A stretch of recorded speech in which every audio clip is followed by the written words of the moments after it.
Hello students, welcome to my channel. I hope आपने polynomial lesson पूरा complete किया होगा। अभी हम न्यू लेसन स्टार्ट करने वाले हैं, जो कि फर्स्ट लेसन है हमारे 9th क्लास का, सेट्स। तो बेसिकली सेट होता क्या है? अ वेल डिफाइंड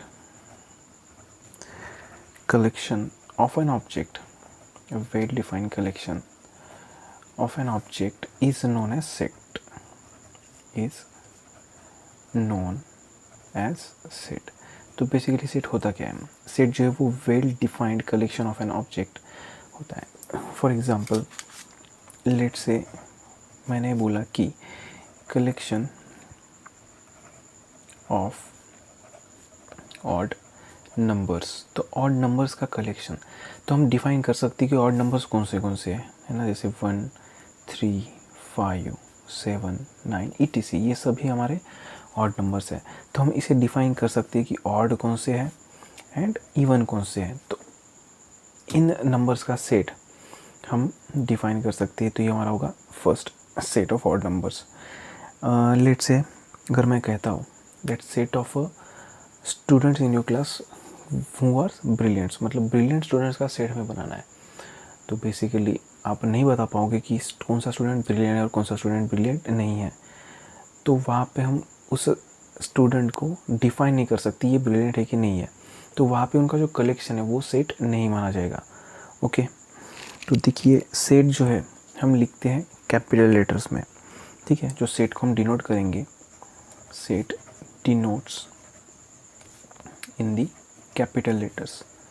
जो सेट है वो हम कैपिटल लेटर से डिनोट करते हैं, ठीक है। जैसे capital A, B, C, D etc, इन लेटर्स से जो है हम सेट को डिफाइन करते हैं।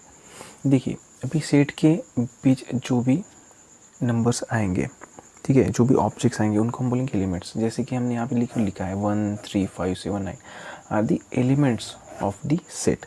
ये जो है ये क्या हमारे एलिमेंट्स है। That object in this set is called an element of the set।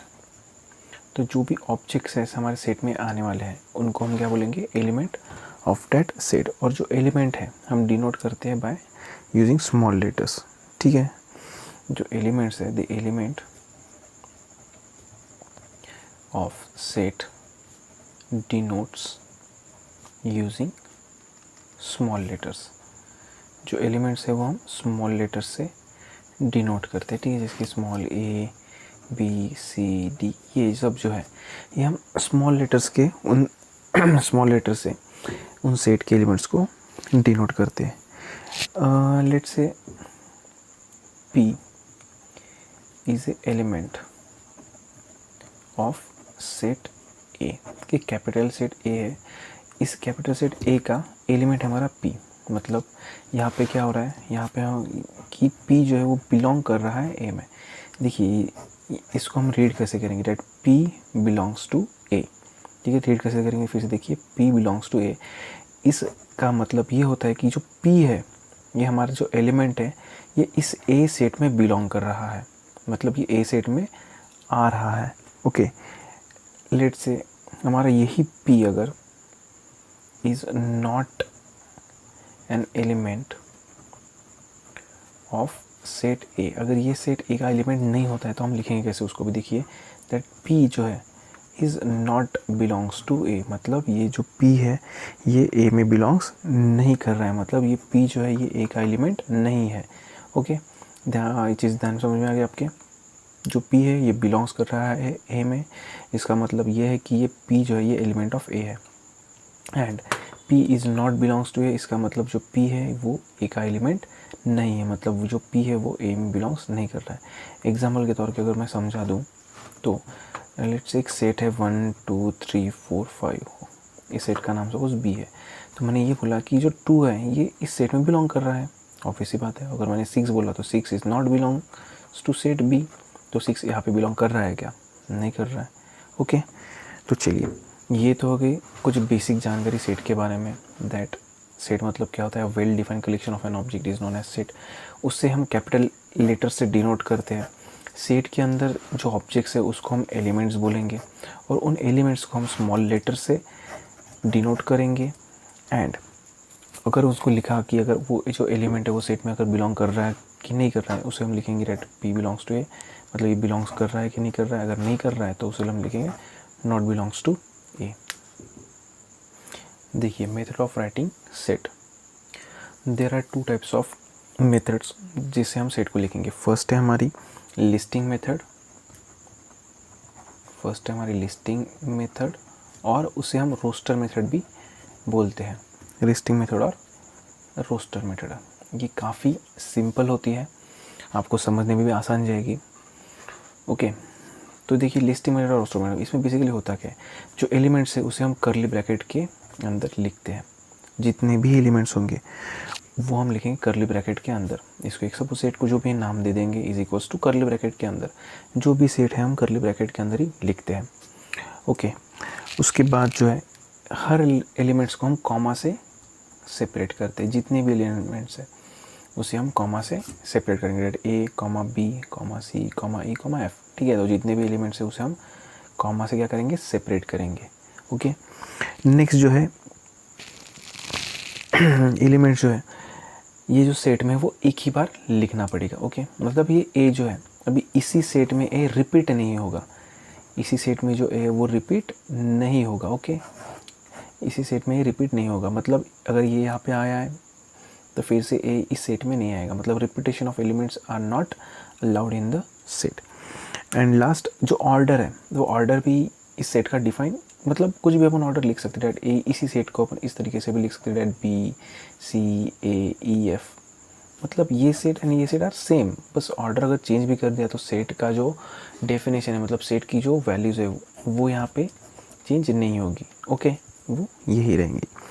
चलिए ये तो हो गया लिस्टिंग मेथड। तो लिस्टिंग मेथड कैसे लिखना है अपने को, जो सेट है वो उसे कर्ली ब्रैकेट में लिखना है, जो एलिमेंट्स है वो सेपरेट होंगे कॉमा से, एलिमेंट्स को रिपीट नहीं लिखना है, एंड जो ऑर्डर ऑफ एलिमेंट्स है ये डिटरमाइन नहीं करेगा सेट को, मतलब अपन ऑर्डर किसी भी तरीके से लिख सकते हैं।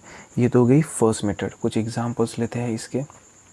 ठीक है, जैसे ये set A is a set of first 5, A is a set of first 5 natural numbers.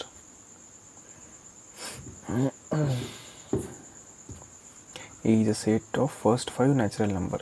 तो A is a set of first 5 natural number कौन से हैं, 1 2 3 4 5। ये जो है ये फर्स्ट 5 नेचुरल नंबर्स है हमारे। यहाँ पे जैसे मैंने बोला ऑर्डर इसे डिफाइन नहीं करेगा, हम इस तरीके से भी लिख सकते हैं 5 4 3 2 1, ये दोनों भी जो सेट है वे सेम ही है। ओके, तो कन्फ्यूज़न करने की और कंफ्यूज होने की ज़रूरत नहीं है। नेक्स्ट है हमारा रूल मेथड और set builder form. Rule method और सेट बिल्डर फॉर्म, ये नेक्स्ट मेथड है सेट को लिखने की। फर्स्ट हमने देखी रोस्टिंग और लिस्टिंग मेथड। सो इस मेथड में जो होता है ये यहाँ पे हम एक एलिमेंट कंसिडर करते हैं और उस एलिमेंट्स को हम डिफाइन करते हैं। ओके, ये जो सेट है ये लिखने में थोड़ा हार्ड जाएगा आपको, बट इन फ्यूचर जब भी आप 11-12 जाओगे, जो भी आप कोर्सेज करोगे, यहाँ पे ये यही सेट यूज़ होने वाला है। सेट बिल्डर फॉर्म का ही set most of the use होने वाला, ये जो है ये सेट थोड़ा कम यूज़ होगा। अगर हो भी गया तो ये ईजी टू अंडरस्टैंड है, आप इजीली इसको लिख पाओगे, इजीली आप इसको कर पाओगे। बट जो रूल मेथड है ये थोड़ा डिफ़िकल्ट टू अंडरस्टैंड होगा आपके लिए, बट हम इसे ईजी तरीके से लिख लेंगे। तो देखिए ये सेट को लिखने की कुछ एक आपको प्रोटोटाइप बता दूंगा, एक हिंट्स बता देता हूँ जिस तरीके से आप इसको ध्यान में रख पाओगे। सबसे पहले लेट से मुझे लिखना है सेट ऑफ, ठीक है, ये सेट ऑफ होल नंबर, मुझे इसका सेट लिखना है set of whole number less than 10। Okay, A is set of whole number less than 10, मतलब ए हमारा एक सेट है होल नंबर का जो कि लेस दैन 10 है। अगर इसे हमें रोस्टर फॉर्म में लिखना तो सिंपल कौन से होगी 0 1 2 3 4 5, बस वहाँ पे लिख के रख दिया डेट शीट। बट अगर इसी सेट को हमें लिखना है इन द सेट बिल्डर और रोस्टर फॉर्म, तो देखिए हम उसे किस तरीके से लिखेंगे। सबसे पहले तो ये हमारा सेट है, उसको नाम दे दिया, कर्ली ब्रैकेट में ऑलवेज सेट रहेगा, ओके, कर्ली ब्रैकेट में ऑलवेज हमारा सेट रहेगा। यहाँ पे सबसे पहले हम एक एलिमेंट डिफाइन करेंगे, तो let that element be x, तो जितने भी यहाँ पे नंबर्स आएंगे वो एक्स होगा, ओके। सच डैट, जो लाइन है इसे हम बोलेंगे सच डैट। जब भी हम इसको रीड करेंगे ध्यान में रखिएगा, जब रीड करेंगे इसको इसे बोलेंगे such that x, such that, okay. X मतलब क्या हो गया, वो एलिमेंट्स हो गए जो हमें उस सेट में लिखने हैं। बट इस एक्स को हमें डिफाइन करना है, तो एक्स क्या बोला हमें यहाँ पे, हमें बोला है होल नंबर्स का सेट चाहिए जो कि लेस दैन 10 है। तो हम क्या लिखेंगे, x belongs to W, W is a set of whole number, okay. W क्या है, सेट ऑफ होल नंबर। अगर मैंने आपको बताया नहीं तो मैं एक थोड़ा सा इधर ध्यान दीजिए, that N is a set of natural number. N जो है वो नेचुरल नंबर्स का सेट है। उसके बाद W is a set of whole number, ठीक है, डब्ल्यू को हम सेट ऑफ होल नंबर बोलेंगे, ओके। उसके बाद आएगा I, I is a set of integer, I जो है वो इंटीजर्स का सेट है। उसके बाद Q, Q is a set of, Q is a set of rational number, जो भी रैशनल नंबर है उसका सेट रहेगा हमारा Q. And last but not the least, R is a set of real number, okay. तो इन 5 sets को हमें याद रखना है, N W I Q R, okay. N for natural number, बहुत यूज़ में आएगा, whole number, I for integer, Q for rational and R for real numbers, okay. तो ये सेट हम ऑलरेडी प्री डिफाइंड सेट है, मतलब अगर एन बोला है तो ये जो सेट है वो किसका रहेगा, नेचुरल नंबर का, ये आपको भी ध्यान में रखना है। तो चलिए फिर से हमारे प्रॉब्लम पे आते हैं। तो वो क्या बोला यहाँ पे, A is a set of whole number less than 10, ठीक है। तो यहाँ पे सबसे पहले हमने क्या किया, एक्स को डिफाइन किया, that x such that x हमारा होल नंबर है, ठीक है, होल नंबर बोला है तो होल नंबर है, बट कैसा है, लेस दैन 10। तो एक्स की जो वैल्यू है वो लेस दैन क्या है, 10 है, ओके। एक्स की वैल्यू क्या है, लेस दैन 10 है। तो इस फॉर्म में जो हम सेट को लिखेंगे उन सेट को हम बोलेंगे सेट बिल्डर फॉर्म, ओके। जैसे कि अभी इसे हम अगर डिफाइन करके रोस्टर फॉर्म में लिखा तो किस तरीके से होगा, ए सच डैट, देखिए एक्स है, एक्स क्या है, होल नंबर है, तो 0 से स्टार्ट होगा, 1 2 3 4 5 6 7 8 9 तक ही जाएगा क्योंकि लेस दैन 10 बोला है, ओके। तो ये जो है हमारा, ये सेट को सेट बिल्डर फॉर्म में लिखने का तरीका है, ओके। और जो फर्स्ट हमने देखा वो था रोस्टर मेथड और लिस्टिंग मेथड। तो चलिए अभी हम प्रैक्टिस सेट 1.1 के रूप देखते हैं। क्वेश्चन नंबर 1 लिखा है that write the following set in the roster form. तो नीचे दिए गए जो सेट है उसे हमें रोस्टर फॉर्म में लिखना है। तो देखिए फर्स्ट क्या है, सेट ऑफ इवन नंबर्स। तो सबसे पहले हम सेट को नाम दे देंगे, ठीक, कोई भी अपने मन से आप नाम दे सकते हैं, बट नाम जो वो डिनोट जो है हमें वो करना है कैपिटल लेटर्स में। तो मैंने नाम दे दिया ए, जैसे मैंने बोला कर्ली ब्रैकेट में लिखना है सेट ऑफ इवन नंबर्स। तो इवन नंबर जो स्टार्ट होते हैं वो होते हैं 2 से 4 6 8 10 अप टू जा रहा है, क्योंकि हमें कोई लिमिट यहाँ पे नहीं बताई है कि लेस दैन 10 है, वो इक्वल्स टू 10 है, इट इज कुछ नहीं बताया, हमें सिर्फ क्या बोला है that set of even numbers. तो 2 4 6 8 10, अभी ये डॉट डॉट डॉट का मतलब जो है वो चलते रहा है, मतलब ये 12 आएगा, फिर 14 आएगा, फिर 16 आएगा, 18 20 22, इस तरीके से वो चलते रहेगा, ओके। और फिर से कर ले ब्रैकेट क्लोज। तो इस तरीके से हमें लिखना है। सेकंड बोला है हमें बी, सब उस सेट को नाम दे देंगे, और उस सेट जो है वो लिखना है हमें set of even prime number from 1 to 50, okay. तो फर्स्ट ऑफ ऑल हमारे जितने भी प्राइम नंबर है वो सभी ऑड है एक्सेप्ट 2।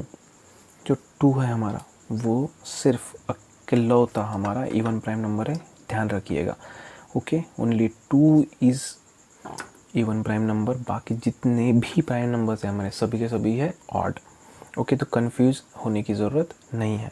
देखिए third set, set of negative integers. तो सपोज उस सेट को मैं सी से रिप्रेजेंट करता हूँ, नेगेटिव इंटीजर्स का सेट है, ओके। तो स्टार्ट करता हूँ मैं -1 -2 -3 -4, चलते ही जा रहा है, कर्ली ब्रैकेट क्लोज। देखिए मैंने एलिमेंट्स को कॉमा से रिप्रेजेंट किया है, कोई भी एलिमेंट यहाँ पे रिपीट नहीं हो रहा है।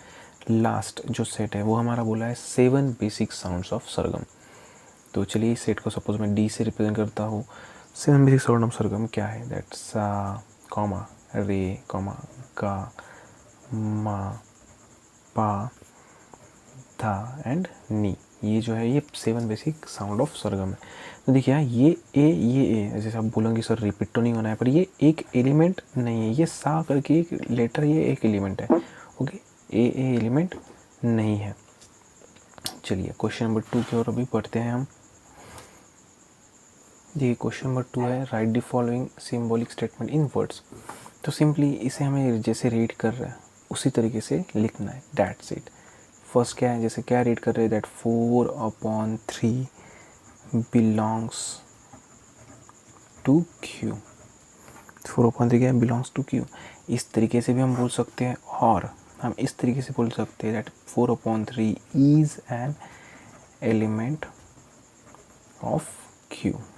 ओके, दोनों में से आप जो भी बोलो सही ही होगा। Okay, that 4/3 belongs to Q और 4/3 is an element of Q, दोनों भी जो है वो सही है। नेक्स्ट क्या बोला है, that -2 is not an element. -2 is not an element of n। n मतलब क्या है हमारा, नेचुरल नंबर। ओके, तो -2 is not an element of n, और -2 is not belongs to n। अगर उस फॉर्म में लिखा गया तो that -2 is not belongs to n। -2 हमारा n में बिलोंग नहीं करता है, क्योंकि n जो है नेचुरल नंबर का सेट है, n -2 हमारा इंटीजर है। लास्ट देखिए थर्ड में क्या बोला है, that p is a set of all p's। ठीक है, p कौन है, p set of all p's है, such that p is an odd number. जो हमारा p है वो एक सेट है ऑफ ऑल p's, सभी p's का, जितने भी p वहाँ पे आएंगे, सच डैट। ठीक है, सच डैट मतलब जो हमारा डैश है उसे हम सच डैट रीड करेंगे, such that p is an odd number. p कौन है, हमारा ऑड नंबर है। That's it. जिस तरीके से हम रीड कर रहे हैं उसी तरीके से हमें वो लिखना है, दैट्स इट। देखिए question number 4, right the following sets using listing method. तो हमें जो दिए हुए सेट है उसे लिस्टिंग मेथड में लिखना है। तो फर्स्ट है all months in the Indian solar system. तो सबसे पहले तो हम सेट को नाम देते हैं दैट ए, और इंडियन सोलर सिस्टम मतलब जो मराठी कैलेंडर है। ओके, उस मराठी कैलेंडर से हमें जितने भी महीने वो लिखने हैं। तो फर्स्ट महीना है वहाँ पे चैत्र, उसके बाद है वैशाख, देन ज्येष्ठ, उसके बाद आता है आषाढ़, उसके बाद आता है श्रावण।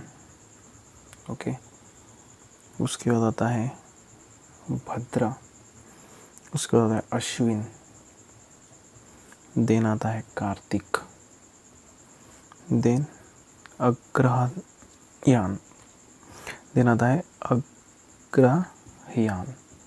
ओके, उसके बाद पौष, देन आता है मघ, देन आता है फाल्गुन। तो कुछ इस तरीके से जो है मंथ, ये आप कैलेंडर से भी देख के लिख सकते हैं। ये सिर्फ एक एग्जांपल है, इसे आप लर्न करके भी रख सकते हैं। ये पेपर में आने की चांसेस थोड़े कम ही है, तो आप इसकी चिंता ना करें। ओके, इस तरीके से भी आ सकता है all months in the year. तो जो अपनी जो जनवरी फरवरी जो हम लर्न करते आ रहे हैं वो भी यहाँ पे लिख सकते हैं, अगर उस तरीके से क्वेश्चन पूछा गया तो।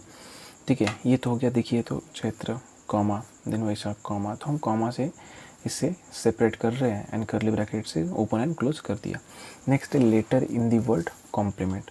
तो इससे सपोज नाम देते हैं हम बी। तो जो कॉम्प्लीमेंट लेटर में वर्ड्स है ना, उसका सेट कौन कौन आ रहा है, देखिए भाई, सी आ रहा है, कॉमा ओ आ रहा है, कॉमा एम आ रहा है, कॉमा देन पी आ रहा है, एल आ रहा है, देन ई आ रहा है, देन एम। फिर से देखिए एम ऑलरेडी सेट में है तो एम रिपीट होगा नहीं, ध्यान देने वाली बात है। देन ई भी ऑलरेडी सेट में, रिपीट नहीं होगा। एन, उसके बाद लास्ट आएगा टी। कुछ इस तरीके से जो है हमारा सेट ऑफ कॉम्प्लीमेंट बनेगा। तो एलिमेंट्स को रिपीट नहीं करना है, ध्यान दीजिएगा। देन है सी। सपोज इस सेट को नाम देते हैं हम C, that set of sensory organs. तो कौन से सेंसरी ऑर्गन्स, नोज़ है भाई, ईयर्स है, आईज़ है, देन हमारी टंग है, and last skin are the 5 sensory organs of our body. Then बोला गया set of prime numbers from 1 to 20। Suppose इसे मैं डी नाम देता हूँ इस सेट को, और 1 से लेके 20 तक के जितने भी प्राइम नंबर है वो लिखना है। तो सबसे पहले 2 is the only one prime number, then 3 आता है, देन आता है 5, देन 7, देन आता है हमारा 11, देन 13, 17 एंड 19। फिर से मैंने एक बार ऑलरेडी आपको एक बोला है कि जो एलिमेंट्स की अरेंजमेंट है, मतलब एलिमेंट्स आप शफल करके आगे पीछे भी लिख सकते हैं, कोई दिक्कत होने वाली बात नहीं है। ओके, लास्ट क्वेश्चन है हमारा that name of continents of the world. तो वर्ल्ड में जितने भी कॉन्टिनेंट्स हैं उसका सेट। तो कौन से है भाई? एशिया, देन आता है अफ्रीका, और कौन से है? यूरोप है, अमेरिका है, ऑस्ट्रेलिया, देन अमेरिका भी है, ठीक है। अमेरिका 2 है, एक है साउथ अमेरिका, एक है नॉर्थ अमेरिका, और एक बचा है, ठीक है, अंटार्कटिका जो कि ठंडा प्रदेश है। कुछ 1 2 3 4 5 6 7 हमारे कॉन्टिनेंट्स है जिससे हमारी जो अर्थ है वो बनी हुई है। तो name of the continents of the world, तो कौन से भाई? Asia, Europe, Africa, Europe, Australia, south America, north America and Antarctica. कुछ इस तरीके से। देखिए लास्ट क्वेश्चन इस एक्सरसाइज का, that write the following sets using rule method. तो सबसे पहले रूल मेथड में हमें इसे लिखना है। तो सबसे पहले जो है ना वो चेक करना पड़ेगा कि ये सेट जो है वो किस चीज़ का सेट है। तो ठीक है, ए जो सेट है, अगर आप यहाँ पे देखेंगे गौर से, तो जो सेट है ना ये स्क्वायर का सेट है। मतलब देखिए 1 का स्क्वायर, 2 का स्क्वायर, 3 का स्क्वायर, 4 का स्क्वायर है ना, 4 का स्क्वायर 16, 5 का स्क्वायर 25, 6 का स्क्वायर 36, 7 का स्क्वायर 49, कुछ इस तरीके से, 10 का स्क्वायर 100। तो ये जो है ये स्क्वायर्स का सेट है। तो अभी देखिए लिखेंगे कैसे। सबसे पहले एक लेटर असाइन करेंगे, तो लेट एक्स। ओके, तो ये तो हो गया एक्स, मतलब जो भी आपके एलिमेंट्स आ रहे हैं ये हम यहाँ से एक्स की जगह पे लिखेंगे एक एक बार करके। तो एक्स क्या है? एक्स सच डैट, एक्स क्या है यहाँ पे हमारा? देखिए तो एक्स जो है वो हमारा स्क्वायर्स का सेट है। लेकिन एक्स कौन है?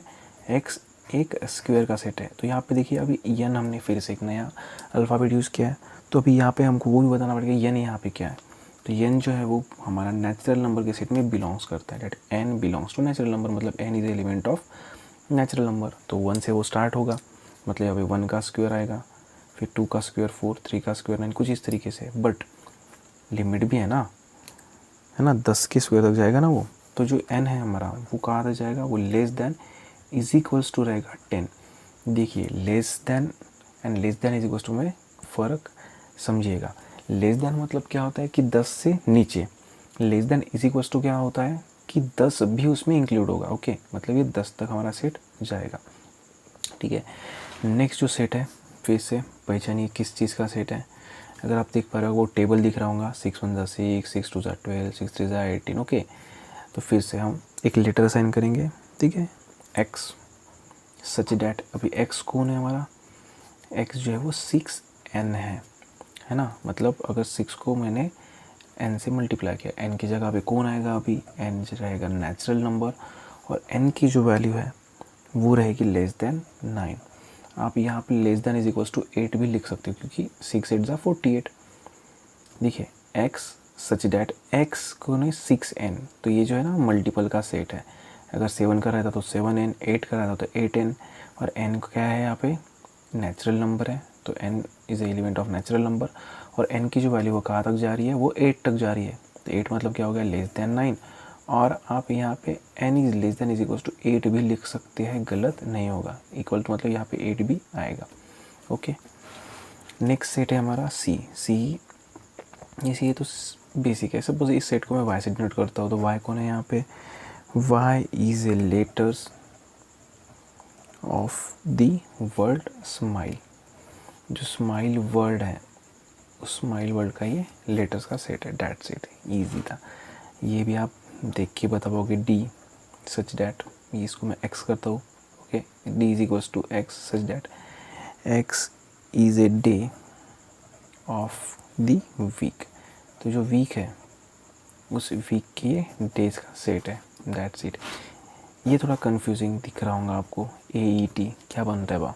तो अगर आप थोड़ा सा दिमाग लगाओगे तो ये जो ना ईट इस वर्ड का सेट है ना, that Z such that Z is a letter of the world eat. तो ईट इस शब्द के लेटर्स का ये सेट है, दैट्स इट। थोड़ा EAET दिया है, बट अगर आप थोड़ा दिमाग लगाओगे तो वो यहाँ पे आ जाएगा। ओके फ्रेंड्स, तो आई होप आपको सेट क्या होते हैं, सेट को लिखना कैसे है, सेट लिखने के कितने तरीके हैं वो समझ आए होंगी। हमने यहाँ पे प्रैक्टिस सेट 1.1 ख़त्म किया, नेक्स्ट प्रैक्टिस सेट हम बहुत ही जल्द दे देंगे, ठीक है। थैंक्स फॉर वॉचिंग है।